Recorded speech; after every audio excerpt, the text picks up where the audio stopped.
ಬೆಳಗಾವಿಯಲ್ಲಿ ಇಂದು ವಿಶ್ವರತ್ನ ಸಂವಿಧಾನ ಶಿಲ್ಪಿ ಮಾನವತಾವಾದಿ ಡಾಕ್ಟರ್ ಬಿ.ಆರ್. ಅಂಬೇಡ್ಕರ್ ಅವರ 135ನೇ ಜಯಂತಿಯನ್ನು ಅದ್ದೂರಿಯಾಗಿ ಆಚರಿಸಲಾಯಿತು.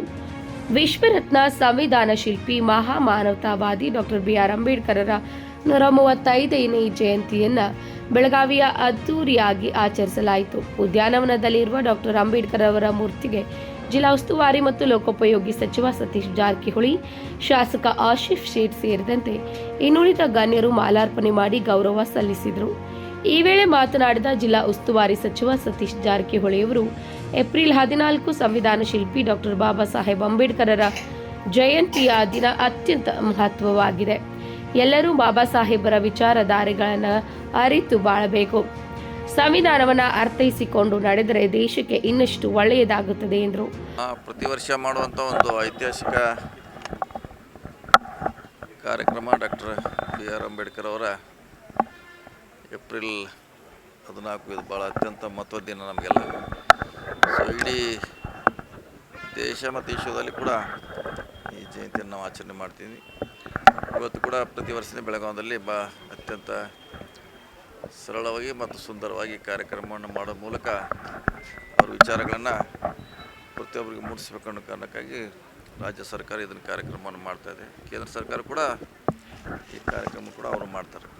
ಸರ್, ಈಗ ತಾವು ಕ್ಯಾಬಿನೆಟ್ ಮಿನಿಸ್ಟರ್ ಆಗಿದ್ದುಕೊಂಡು ತಾವು ಅಂಬೇಡ್ಕರ್ ಅವರ ತತ್ವ ಸಿದ್ಧಾಂತವನ್ನು ಸಂಪೂರ್ಣವಾಗಿ ಅಳವಡಿಸ್ಕೊಂಡು ಕೆಲಸ ಮಾಡ್ತಾಯಿದ್ದೀರಿ. ಮೌಢ್ಯತೆ ವಿರುದ್ಧ ಹೋರಾಟ ಮಾಡ್ತಾಯಿದ್ದೀರಿ. ಎಲ್ಲದರ ವಿರುದ್ಧ ಏನು ಅಂಬೇಡ್ಕರ್ ಆಶೆ ಇದೆ ಅದರ ಪರವಾಗಿ ಹೋರಾಟ ಮಾಡ್ತಾಯಿದ್ದೀರಿ. ಕರೆ ಎಲ್ಲೋ ಒಂದು ಕಡೆ ಏನಂತಂದರೆ ಸರ್ಕಾರಗಳು ಬಂದಂಥ ಸರ್ಕಾರಗಳು ಈ ದಲಿತರು ಮತ್ತು ಈ ಅಂಬೇಡ್ಕರ್ ಸಿಗಬೇಕಾದಂಥ ಈಗ ಅಟ್ರಾಸಿಟಿ ಕೇಸು ಇದು ಮಾಡ್ತಾರೆ. ಈ ರೀತಿಯಾದಂಥ ಒಂದು ಬೆಳವಣಿಗೆಗಳು ನಡೀತಾ ಇದೆ. ಈ ಸಂದರ್ಭದಲ್ಲಿ ಅಂಬೇಡ್ಕರ್ ಅವರ ಈ ಇದರ ಸಂದರ್ಭದಲ್ಲಿ ನೋಡಿ, ಒಂದು ಕಡೆ ಸಮಸ್ಯೆ ಇದೆ ಇಲ್ಲ ಅಂತೇಳಿ ಎಲ್ಲ ಸರಿಯಾಗಿ ನಡೀತಾ ಇಲ್ಲ. ಅದನ್ನು ಡಾಕ್ಟರ್ ಬಿ.ಆರ್. ಅಂಬೇಡ್ಕರ್ ಆವಾಗ ಹೇಳಿದ್ದಾರೆ, ಸಂವಿಧಾನ ಅರ್ಪಣೆ ಮಾಡಿದ ದಿವಸ ಹೇಳಿದ್ದಾರೆ, ನನ್ನ ಸಂವಿಧಾನ ಭಾಳ ಚೆನ್ನಾಗಿದೆ, ಅದು ಒಳ್ಳೆಯವ್ರ ಕೈಗೆ ಸಿಕ್ಕರೆ ಅದು ಸರಿಯಾದ ರೀತಿಯಿಂದ ಜಾರಿ ಆಗ್ತದೆ ಆವಾಗ ಹೇಳಿದ್ದಾರೆ. ಅಂದ್ರೆ ಆವಾಗ ಅವರು ಡೌಟ್ ಎಕ್ಸ್ಪ್ರೆಸ್ ಮಾಡಿದ್ದಾರೆ. ಸೊ ಅದು ಇವತ್ತು ಕೂಡ ಜಾರಿ ಆಗ್ತಾಯಿದೆ. ಅದನ್ನು ಸರಿಯಾಗಿ ಅರ್ಥ ಮಾಡ್ಕೋಬೇಕು, ತಿಳ್ಕೋಬೇಕು. ಅದನ್ನು ಜಾರಿ ಮಾಡಿದ್ರೆ ಇನ್ನೂ ದೇಶಕ್ಕೆ ಒಳ್ಳೆಯದಾಗ್ತದೆ. ಹೌದು, ನಿಂತಿದೆ. ಅದು ಬಹುಶಃ ನಾಳೆ ಕ್ಯಾಬಿನೆಟ್ನಲ್ಲಿ ಇತ್ಯರ್ಥ ಆಗ್ತದೆ. ಅದು ಯಾಕೆ ಮಾಡಲೇಬೇಕು. ವಿದಿನ್ 15% ಒಳ ಮೀಸಲಾತಿ ಕೊಡುವಂಥ ಸರ್ಕಾರ ಚಿಂತನೆ ಮಾಡ್ತಾಯಿದೆ. ಕೊಡ್ತೀವಿ. ಅದಕ್ಕೆ ಅದು ಇದ್ದೇ ಅದು ಏನು ಮಾಡಲಿಕ್ಕಾಗಲ್ಲ. ಹೊಸದು ಯಾವ್ದಾರು ನಾವು ಜಾರಿ ಮಾಡ್ಲಿಕ್ಕೆ ಹೋದ್ರೆ ಅದು ಪರ ಇರೋದು ಇದ್ದೇ ಇರ್ತೈತೆ. ಅದು ಕೂಡ ಅವರ ಬೇಡಿಕೆ ಇದೆ, ಸಮುದಾಯದ ಬೇಡಿಕೆ ಇದೆ, ನಮಗೆ ಒಳ ಮೀಸಲಾತಿ ಬೇಕಂತ ಅವರ ಅನುಗುಣವಾಗಿ ಕೊಡ್ತಾಯಿದ್ದೀವಿ. ಸರ್, ಈಗ ಒಳ ಮೀಸಲಾತಿ ವಿಚಾರವನ್ನು ನಡೆಯುವಂಥ ಕೆಲಸಕ್ಕೆ ಕೈ ಹಾಕಿರ್ಬೋದು ಅಂತ ತಮಗೆ ಅನಿಸ್ತಾ ಇದೆ ಸರ್. ಯಾಕಂತಂದರೆ ಭಾಳಷ್ಟು ಸಮಾಜ ಒಡೆಯುವಂಥ ಕೆಲಸ ಹಿಂದಿನಿಂದಲೂ ಕೂಡ ಬಂದಿದೆ. ಇವತ್ತು ಹೊಸದೇನಲ್ಲ. ಯಾವುದೋ ಒಂದು ಕಾರಣಕ್ಕೆ ಹೊಡೆಯುವಂಥ ಪ್ರಯತ್ನ ಆಗೇ ಆಗ್ತೈತೆ. ಸರ್ಕಾರ ಸಮುದಾಯಗಳು ಕೂಡ ಅವರು ಜಾಗೃತಿಯಿಂದ ವಹಿಸಬೇಕು. ಇದು ಆಗದಂಗೆ ನೋಡ್ಕೊಳ್ಳುವಂಥ ಜವಾಬ್ದಾರಿ ಸಮಾಜ ಮೇಲೆ ಇದೆ.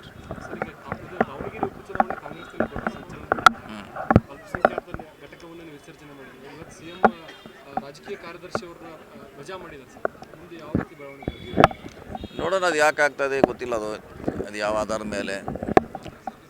ಸೊ ಈಗಾಗಲೇ ಅಧ್ಯಕ್ಷರು ರಾಜೀನಾಮೆ ಕೊಟ್ಟಿದ್ದಾರೆ. ಸೊ ಇವತ್ತೇನೋ ಕಾರ್ಯದರ್ಶಿ ಕೊಟ್ಟಿದ್ದಾರೆ, ಕೇಳಿದ್ವಿ, ಪಕ್ಕ ಗೊತ್ತಿಲ್ಲ. ಸೊ ನೋಡೋಣ, ಅದ್ರ ಬಗ್ಗೆ ಅವರೇ ವರಿಷ್ಠರು ಅದಕ್ಕೆ ಸ್ಪಷ್ಟೀಕರಣ ಕೊಡಬೇಕು. ಗೊತ್ತಿಲ್ಲ ಅದು ಯಾರ ಮ್ಯಾಗ ಆಗ್ತೈತೆ, ಯಾರ ಮ್ಯಾಗ ಆಗೋಲ್ಲ ಅನ್ನೋದು ಇದು ವರಿಷ್ಠರಿಗೆ ಅವ್ರದ್ದು ಬಿಟ್ಟಂಥ ವಿಚಾರ. ಅದು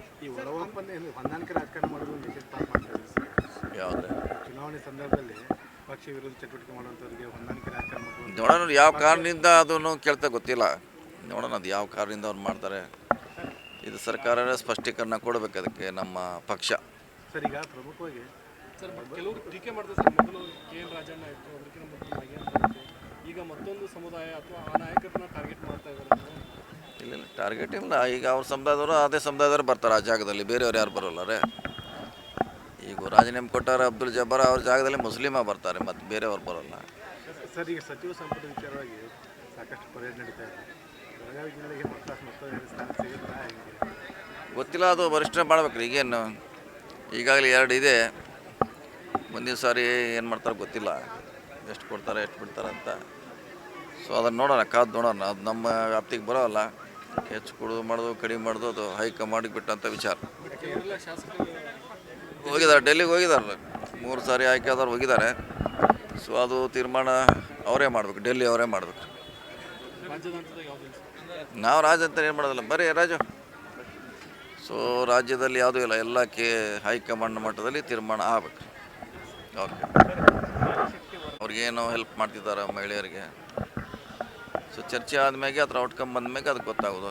ಯಾಕಂದರೆ ಇನ್ನೂ ಏನತ್ತೆ ಅವ್ರಿಗೇನು ಸಬಲೀಕರಣ ಮಾಡಲಿಕ್ಕೆ ಚಿಂತನೆ ಗೊತ್ತಿಲ್ಲ ಅಲ್ಲ ಅವರು, ಸರ್ಕಾರ, ಕೇಂದ್ರ ಸರ್ಕಾರ ಅದೀಗಾಗಲೇ ಘೋಷಣೆ ಮಾಡಿದಾರಲ್ಲ. ಈಗಾಗಲೇ ಅವರು ಪ್ರಣಾಳಿಕೆಯಲ್ಲಿ ಇದೆ, ಗೆಜೆಟ್ನಲ್ಲಿ ಇದೆ, ಅದು ಆಲ್ರೆಡಿ ಇದೆ. ಅದು ಇಂಪ್ಲಿಮೆಂಟ್ ಆದಾಗ 33% ಅವ್ರಿಗೆ ದೊರೆತಿದ್ರು.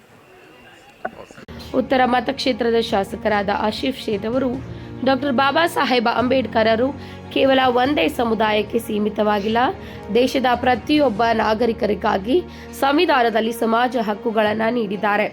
ಅವರು ನೀಡಿದ ಸಂವಿಧಾನವೇ ದೇಶದ ಅಖಂಡತೆಗೆ ಪಾತ್ರವಾಗಿದ್ದು, ಅಂಬೇಡ್ಕರರನ್ನ ಕೇವಲ ಒಂದು ದಿನ ನೆನೆಯದೆ ಪ್ರತಿ ದಿನ ನೆನೆಯುವಂತಾಗಬೇಕು ಎಂದರು. ಶಿಲ್ಪಕಾರಿ ಭಾರತ ರತ್ನ ಡಾಕ್ಟರ್ ಭೀಮರಾವ್ ಬಾಬಾ ಸಾಹೇಬ್ ಅಂಬೇಡ್ಕರ್ 135ನೇ ಜಯಂತಿಗೆ ಎಲ್ಲರಿಗೂ ಶುಭಾಶಯಗಳು ಕೊಡ್ತಾ ಒಂದು ಮಾತು ಹೇಳಲಿಕ್ಕೆ ಬಯಸ್ತಾ ಇದ್ದೀನಿ. ಬಾಬಾ ಸಾಹೇಬ್ ಅಂಬೇಡ್ಕರ್ ಬರೀ ಒಂದು ಸಮುದಾಯದ ಪರವಾಗಿ ಎಲ್ಲ ಮಾಡಿದ್ದೀನಿ, ಸಂವಿಧಾನ ಮಾಡಿದ್ದಾರೆ, ಅದು ಎಲ್ಲರ ಪರವಾಗಿ. ಭಾರತ ದೇಶದ ಯಾರ್ಯಾರು ಸಿಟಿಸನ್ ಇದ್ದಾರೆ, ಯಾರ್ಯಾರು ರಹಿವಾಸಿ ಇದ್ದಾರೆ, ಎಲ್ಲರ ಸಲುವಾಗಿ ಅವ್ರು ಏನೇನು ಕೊಟ್ಟಿದ್ದಾರೆ. Right to religion, right to equality, right to education. ಮತ್ತು ಅವ್ರು ಇದೆಲ್ಲ ಕೊಟ್ಟಿದ ಮೇಲೆ ನಾವು ನೋಡಕತ್ತೇವ್ರಿ, ಎಲ್ಲರೂ ಒಕ್ಕಟ್ಟಾಗಿ ಒಂದ್ ಕಡೆ ಇದ್ದೀವಿ. ಸಂವಿಧಾನ ಸಲುವಾಗಿ ಇದೆ. ನಾವು ಬಾಬಾ ಸಾಹೇಬ್ ಅಂಬೇಡ್ಕರ್ ಜಯಂತಿ ಬರೀ ಒಂದ್ ದಿವಸ ಇಲ್ಲ, ಅವ್ರಿಗೆ ದಿನ ನಾವು ನೆನ್ಪಾಡ್ಬೇಕು. ದಿನ ಅವರು ಏನ್ ಕೊಟ್ಟಿದ್ದಾರೆ ನಮ್ಗೆ, ದಿನ ಅವ್ರಿಗೆ ಧನ್ಯವಾದ ಹೇಳಲಿಕ್ಕೆ ಬೇಕು. ಎಲ್ಲರಿಗೂ ಜಯಂತಿಗೆ ಎಲ್ಲರಿಗೂ ಶುಭಾಶಯಗಳು ಹೇಳ್ಬೇಕು.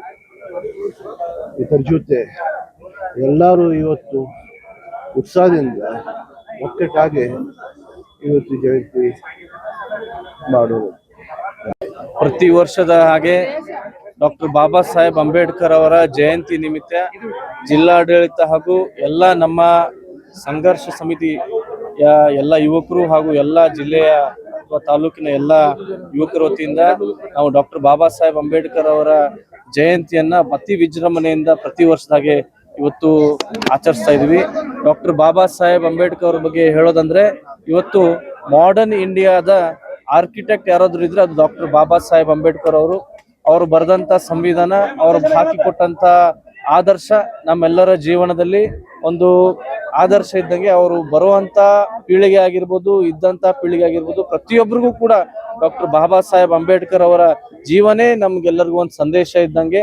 ಅವ್ರು ಯಾವ ರೀತಿ ಹೇಳಿದ್ರು, ಸಂವಿಧಾನ ಬಚಾವ್. ಇವತ್ತು ನಮ್ಮ ದೇಶದ ನಾಯಕರಾದಂತ ರಾಹುಲ್ ಗಾಂಧೀಜಿ ಅವರು ಕೂಡ ಡಾಕ್ಟರ್ ಬಾಬಾ ಸಾಹೇಬ್ ಅಂಬೇಡ್ಕರ್ ಅವರು ಬರೆದಂತ ಸಂವಿಧಾನವನ್ನ ನಮ್ಮ ಜೀವನದಲ್ಲಿ ನಾವೆಲ್ಲರೂ ಕೂಡ ಅಳವಡಿಸ್ಕೋಬೇಕಂತ ಹೇಳಿ ಒಂದು ದೊಡ್ಡ ಸಂದೇಶವನ್ನ ಇಡೀ ದೇಶದಾದ್ಯಂತ ಅವರು ಕೊಡುವಂತ ಸಂದರ್ಭದಲ್ಲಿ ನಾ ಪ್ರತಿಯೊಬ್ಬರಿಗೂ ಕೂಡ ಇವತ್ತು ಡಾಕ್ಟರ್ ಬಾಬಾ ಸಾಹೇಬ್ ಅಂಬೇಡ್ಕರ್ ಅವರ ಜಯಂತಿ ನಿಮಿತ್ತವಾಗಿ ಪ್ರತಿಯೊಬ್ಬರು ಕೂಡ ಅಭಿನಂದನೆಗಳನ್ನು ತಿಳಿಸಿ ಅವರೆಲ್ಲರ ಜೀವನದಲ್ಲಿ ಹರ್ಷವನ್ನ ಮೂಡ್ಲಿ ಅಂತ ಹೇಳಿ ನಾನು ಮಾತನ್ನ ಮಾಡ್ತೇನೆ. ಧನ್ಯವಾದ. ಭಾರತ ರತ್ನ ಸಂವಿಧಾನ ಶಿಲ್ಪಿ ಬಾಬಾ ಸಾಹೇಬ್ ಅಂಬೇಡ್ಕರ್ ಅವರ 135ನೇ ಜನ್ಮ ನಿಮಿತ್ತ ಎಲ್ಲ ಬೆಳಗಾವಿ ಜನತೆಯಲ್ಲಿ ಬಾಬಾ ಸಾಹೇಬ್ ಅಂಬೇಡ್ಕರ್ ಜಯಂತಿ ಎಲ್ಲರಿಗೂ ಹಾರ್ದಿಕ ಶುಭಾಶಯ. ಭಾರತ ರತ್ನ ಡಾಕ್ಟರ್ ಬಾಬಾ ಸಾಹೇಬ್ ಅವರ 135 ಜಯಂತಿಯ ಉತ್ಸವದಲ್ಲಿ ನೀವೆಲ್ಲರೂ ಭಾಗಿಯಾಗಿದ್ವಿ. ಮೊದಲಿಗೆ ಶುಭಾಶಯಗಳನ್ನ ತಿಳಿಸ್ತೀನಿ. ಅದೇ ರೀತಿ ಡಾಕ್ಟರ್ ಬಾಬಾ ಸಾಹೇಬ್ ಅಂಬೇಡ್ಕರ್ ಅವರು ಬರೆದಂಥ ಒಂದು ಸಂವಿಧಾನ ದೇಶದ ಪ್ರತಿಯೊಬ್ಬ ಮಹಿಳೆಯರಿರ್ಬೋದು, ಅಲ್ಪಸಂಖ್ಯಾತರಿರ್ಬೋದು, ಬಡವರು ಇರಬಹುದು, ಎಲ್ಲರಿಗೂ ಒಂದು ಸಂವಿಧಾನದ ಅಡಿಯಲ್ಲಿ ಬದುಕುವ ಸಮಾನತೆಯನ್ನು ದೊರಕಿಸಿಕೊಟ್ಟಂತ ಬಾಬಾ ಸಾಹೇಬ್ ಅಂಬೇಡ್ಕರ್ ಅವರ ಜಯಂತಿ ಉತ್ಸವವನ್ನು ಇವತ್ತು ನಾವೆಲ್ಲರೂ ಆಚರಣೆ ಮಾಡ್ತಾ ಇದ್ದೀವಿ. ಇದರಡಿಯಲ್ಲಿ ಅವರ ತತ್ವ ಸಿದ್ಧಾಂತಗಳನ್ನು ಇವತ್ತು ನೀವೆಲ್ಲರೂ ನಮ್ಮ ಜೀವನದಲ್ಲಿ ಅಳವಡಿಸಿಕೊಂಡು ಅದನ್ನು ನಾವು ಪಾಲಿಸಿಕೊಂಡು ಹೋಗಬೇಕು. ಮುಂಬರುವ ದಿನಗಳಲ್ಲಿ ನಮ್ಮ ಬೆಳಗಾವಿ ಅಭಿವೃದ್ಧಿ ಇರಬಹುದು, ಮತ್ತೊಂದು ಇರಬಹುದು, ಸಬ್ಕಾ ಸಾಥ್ ಸಬ್ಕಾ ವಿಕಾಸ್ ಅನ್ನುವ ಒಂದು ರೀತಿಯಲ್ಲಿ ನಾವು ಎಲ್ಲರ ಜೊತೆಗೂಡಿ ಎಲ್ಲವನ್ನು ಅಭಿವೃದ್ಧಿಯಡಿಗೆ ಒಯ್ಯೋಣ ಅನ್ನುವಂಥ ಮಾತನ್ನು ಹೇಳ್ತಾ ಇವತ್ತಿನ ದಿವಸ ಮತ್ತೊಮ್ಮೆ ಬೆಳಗಾವಿ ಜನತೆಗೆ ಎಲ್ಲರಿಗೂ ಕೂಡ ಅಭಿನಂದನೆಗಳನ್ನು ಸಲ್ಲಿಸಿ ಬಾಬಾ ಸಾಹೇಬ್ ಜಯಂತಿಯ 135ನೇ ಜಯಂತಿಯ ಉತ್ಸವದಲ್ಲಿ ಭಾಗಿಯಾದಂಥ ತಮ್ಮೆಲ್ಲರಿಗೂ ಕೂಡ ಅಭಿನಂದನೆ ಸಲ್ಲಿಸಿ ಎರಡು ಮಾತು. ಇದೇ ವೇಳೆ ಪ್ರಾದೇಶಿಕ ಆಯುಕ್ತರಾದ ಜಾನಕಿ ಎಂ, ಜಿಲ್ಲಾಧಿಕಾರಿಗಳಾದ ಮೊಹಮ್ಮದ್ ರೋಷನ್, ಜಿಲ್ಲಾ ಪಂಚಾಯಿತಿ ಸಿಇಒ ರಾಹುಲ್ ಸಿಂಧೆ, ಮಹಾನಗರ ಪಾಲಿಕೆ ಆಯುಕ್ತ ಕಾರ್ತಿಕ್ ಎಂ, ನಗರ ಪೊಲೀಸ್ ಆಯುಕ್ತರಾದ ಭೂಷಣ್ ಬೋರ್ಸಿ, ಸಮಾಜ ಕಲ್ಯಾಣ ಇಲಾಖೆ ಜಂಟಿ ನಿರ್ದೇಶಕ ರಾಮನ್ಗೌಡ್ ಕನ್ನೊಳ್ಳಿ, ಕನ್ನಡ ಮತ್ತು ಸಂಸ್ಕೃತಿ ಇಲಾಖೆ ಉಪನಿರ್ದೇಶಕಿ ವಿದ್ಯಾವತಿ ಭಜಂತ್ರಿ ಸೇರಿದಂತೆ ಇನ್ನುಳಿದ ಗಣ್ಯರು ಕೂಡ ಡಾಕ್ಟರ್ ಬಾಬಾ ಸಾಹೇಬ್ ಅಂಬೇಡ್ಕರ್ ಅವರಿಗೆ ಗೌರವ ಸಲ್ಲಿಸಿದರು. Rajashekar Hiremath, KMM news, Belagavi.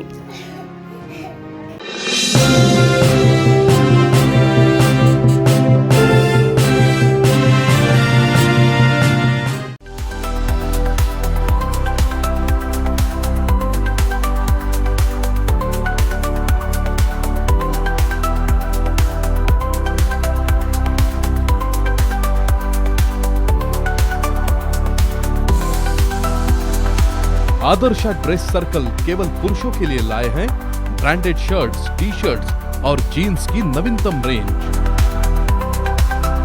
Adarsh dress circle, खड़े बाजार, बेलगावी।